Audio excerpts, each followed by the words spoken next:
ইসলামী bank ও জামায়াত নেতাদের vote কেন্দ্র duty নিয়ে গোপন আলোচনার ভিডিও ফাঁস।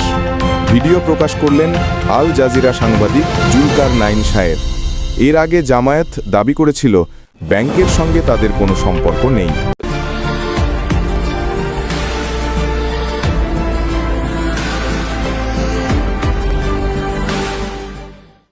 ইসলামী ব্যাংক বাংলাদেশ, জামায়াতে ইসলামী এবং নির্বাচনী ডিউটি, এই তিনটি নাম ঘিরে এবার সামনে এসেছে একটি অত্যন্ত সংবেদনশীল ও তাৎপর্যপূর্ণ ভিডিও।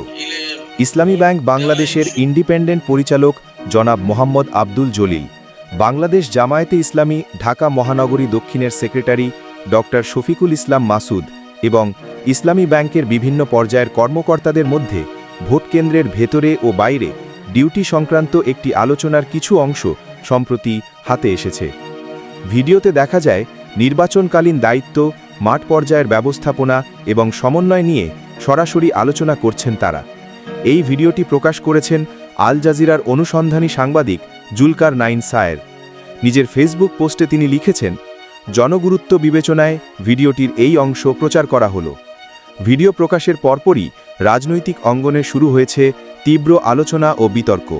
কারণ তার আগেই গত 28 অক্টোবর 2025 বাংলাদেশ জামায়াতে ইসলামীর সেক্রেটারি জেনারেল মিয়া গোলাম পরোয়ার প্রকাশ্যে দাবি করেছিলেন ইসলামী ব্যাংকের সঙ্গে জামায়াতে ইসলামীর কোনো সম্পর্ক নেই।